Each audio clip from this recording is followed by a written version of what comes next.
Hey everyone, welcome back to my channel. Today we are here with Maria. She is a rock star because she'll be starting med school in a couple months. So luckily she took some time to talk about her experience with the Fulbright program. Very prestigious, very amazing award and grant. And so she's going to talk about her experience and kind of tips and tricks for people who want to go into that and do that program and what it was like while she was doing her program in Austria. So without further ado, this is Maria. Hi. So we'll jump into our first question, which basically is, I had heard of the Fulbright program in the past, but I don't have too great of an understanding of what it is, and I think a lot of people watching this potentially don't as well. So can you briefly describe kind of what the program kind of entails? Yeah, so there's a lot of different Fulbright programs, and the ones that I was looking into, basically you could either do a master's abroad and then that's fully paid for, or you can do some research abroad and then that's fully paid for, or you can teach English. Again, that's also covered. And the one that I specifically did is a combined award where I did all three. I taught English, took university coursework, and then did my own research, community service sort of thing. But basically you can go all over the country, all over the world. You can pick your own place, location program, the one that's fit for you, and then you apply and they fund you and you form all these connections. That sounds really great. It sounds like something I would love to do, but I didn't hear about it too much when I was like in an undergrad. So how did you come to kind of hear about this program and start that whole process?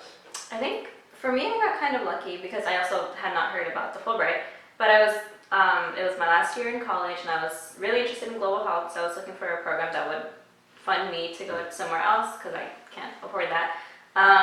And when I was a freshman in college, I signed up for a scholarship listserv, and so it was just like a random day where I got this email from my scholarship listserv, and it talked about hey, this apply to the Fulbright program. They'll fund you to go abroad, teach English, etc.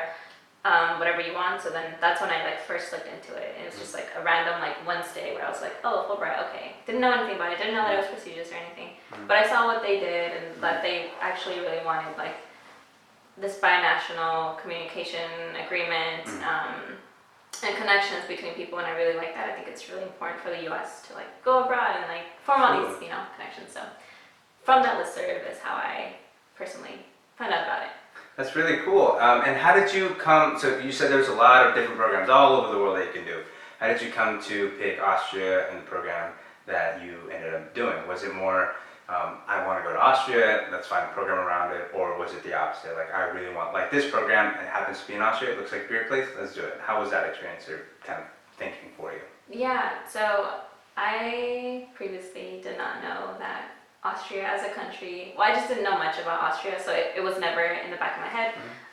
My mind directed me to Latin America, but I looked at all the different programs because each of them focuses on different things. And then Austria stood out when I was looking at the countries in Europe because it had the only Fulbright program out of 200, 300 that there are that will let you teach English and do community service and do your own research and take university coursework. And when I went somewhere, I wanted to make sure that I could literally immerse myself. I didn't want to just do a master's or study. I wanted to actually work with people there. And that's exactly why I picked Austria. I did not know any German, but I decided to learn German just for this program. Nice. And because Austria has a really great universal healthcare system that I wanted to learn from. Yeah, then that's something you're interested in. So yeah, it's a perfect fit. Yeah. Perfect. And okay, so once you applied and you got accepted and all that, what kind of support did Fulbright offer to you before going? Because going to a different country where you don't know the language, that's kind of a scary kind of thing to go through initially. So what kind of support did they have for you? So I had not traveled much previously, so I was really, really scared about this. But they offered a lot of different support, even because of the time difference and literally they're in a different country. It was mostly via email. But they were helping me while I was even just applying and answering all my questions and letting me know that I can ask them for whatever help I need.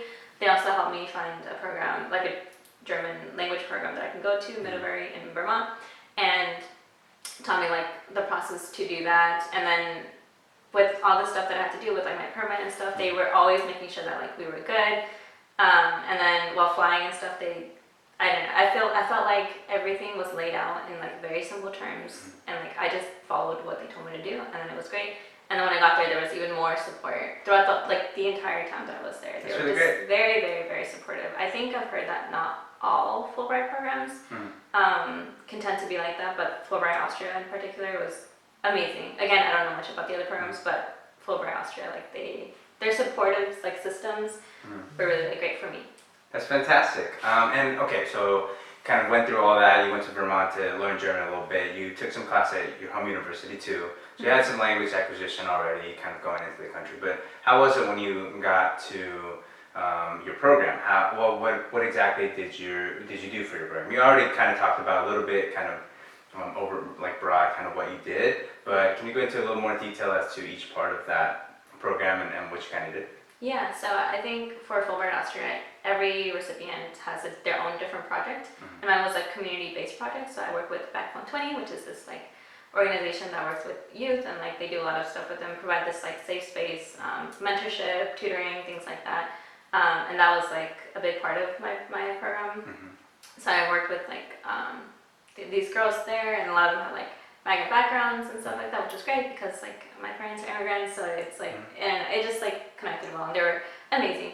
And other than that, I also taught English, which was also really fun.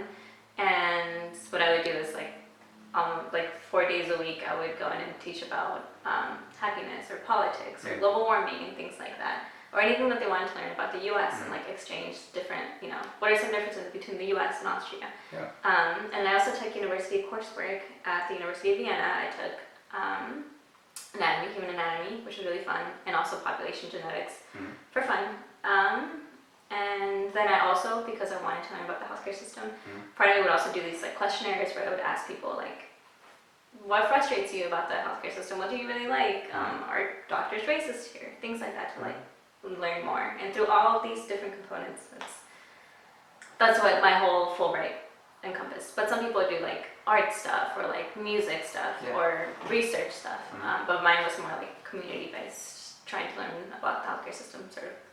That's really great. Yeah, no, it sounds like there's a lot to pick from, It's something that's very tailored to your personal interests. So I think it's great because it helps you succeed and it helps kind of further that goal of the program. So when you were there, it sounds like you're really busy, doing a lot of really great things.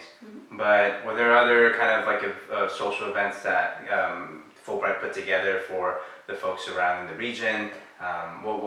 If there was anything like that, what kind of are some examples of those? Yeah, there was a lot of different events that they funded. There was a Thanksgiving dinner, which was really nice because I was away from home, and that was kind of sad in my first year. But they did that event, it's a fundraising event. And they did things throughout the year that was socials and mingling and networking and meeting other Fulbright scholars. There's also people from Austria that would do a Fulbright to the US. So we would also meet those students. And then some events with the USTAs, which are English teaching assistants. That was also a separate program. And there was a seminar too that we would go to at the end of the year where Fulbrighters would present what they worked on, their projects, their research, their work, etc. And then there was also the Berlin conference, which is where different people from all over Europe, Fulbrighters from all over Europe come together and we talk and we learn about our projects, what we're learning and things like that. So throughout the entire year, there was all these formal events, but then also social networking events. That sounds really amazing too. I mean, that's what anyone wants in a program, right? Something to be supported and have really great events that benefit you and just kind of give you an outlet a little bit when you're doing these amazing projects, but that can be time consuming. So that sounds really great. And how has it been since you finished your program and came back, the wraparound towards the end of it? Kind of do you think it's been pretty good too, or how's that been? Yeah, it was a little different for me because halfway through there was the pandemic. A year and a half in there was a pandemic, but even then they were there and they were very supportive. There was a big mix-up with how things played out, but at the end of the day, I did feel they really supported me. And I still talk to some of them too and reach out. They send newsletters and stuff. It's really easy to get in touch with them and to talk to someone. I didn't feel like I was left alone. I think in the beginning of the pandemic, there was it was weird. Suddenly nobody, Fulbrighters had to go and USDAs didn't have a permit because, I don't know, everything was just turmoil with the pandemic. Of course. But after some weeks and stuff, they they did what they could to like really be supportive for us. So it was a really nice turnaround, I would say. I can't personally wait to go back. Yeah, and to like just visit the same office again. Yeah, no, I bet. It sounds like a really great program, and I really hope that happens for you, because I don't think we can travel too well right now, but No. we'll get there eventually. And so can you also describe a little bit what kind of your a regular week kind of looked like for you? Did you go to class every day? Did you do your community work every day? What was that breakdown like? Yeah, so in terms of teaching, I would teach 4 days out of the week, and that was like a half day, 8 a.m. to like 12 or 1 p.m. And the rest of the day I'd have free to do whatever I wanted. Usually I went to coffee shops with my friends, we did some lesson planning, or we would go to Mountain now to like just go by the lake, by the river. And after that, on Fridays in particular, that's when I would do like the volunteering. And with them, I would do a lot of things like cooking or arts and crafts or hip hop dances, karate. Like we did a lot. It was really, a little bit really of fun. everything, Yeah, it was like they're so great. And then in terms of like my classes, my coursework, it was weird because the university over there is so different from here. It's not as structured over there. So sometimes, like for my anatomy class, I only had class once a month. So like very little time commitment. Yeah. And then my population genetics class, I only had class every other day for 3 weeks. So like the classes were sporadic. They were probably the least time consuming portion of my grad. And then like the research part, getting to know about the healthcare system, that was like every single day where I would like try to have these conversations with people. But yeah, that's what my days would look like. Weekends would just like be like hanging out with friends, going to Fulbright events. It's Vienna, big like city life. Like there's always something to do. So you would say that even though you were kind of there for the Fulbright part, and you were absolutely doing an amazing job, I'm sure, you also kind of had a lot of kind of time to kind of explore your home country for the time, and get some more like cultural kind of like learning done kind of while you were there. Yeah, exactly. I had so much free time, honestly. Like the grant, it was composed of a lot of different parts, but I still had a lot of free time. And they would like encourage me to like travel to other countries too, but even like within Austria, I would do some traveling within Austria, and just had a lot of time to try new food, go to a museum, learn about the art and like all the culture that they have there. So. Awesome. Okay, and we are planning on making another video where we talk specifically about her time in Austria. So if you're interested in that, please check out the other video. I'll try and link it, and so you can check that out. But trying to keep on focus a little bit here on this one about the Fulbright program. And I guess one kind of last big question I had is any tips or advice you have for anyone seeing this video interested in applying for the program, and kind of like what the process kind of will be for them? Yeah, so I would say applying for Fulbright is really tedious. Like it is difficult, lengthy. There's a lot of different components for it. A lot of people start it and then like don't finish it. But I would just say like it's so worth the experience of a lifetime, 100%. So every little like part, like it just know that it's worth it, and to keep going. Like it's gonna be lengthy, but it's just I would like advise them to just keep going. And then also to make sure that you tailor your program, whichever you go to, based on like your fit, not like based on the country that you want to go to. Like there's a lot of different people that want to do the program because of like the location, wherever it may be. But it's really important that you're a good fit for there, and that you're going to learn something, and that you're going to contribute something, and then you're going to bring something back too. And besides that, and also make sure you like learn the language before. I think it will really help. And then once you're in that country, speak it, because I didn't too much. So I would really recommend that. And thank you so much for that answer. I'm sure anyone watching this is definitely going to take that to heart, and best of luck if you are applying. But any final closing words that you have for anyone viewing this kind of interested in that program? Kind of similar, I guess, to the last question I asked, but I just always want to give an opportunity to give you the last word on anything. I think because times are kind of different with like COVID, their experience is going to be different from my experience.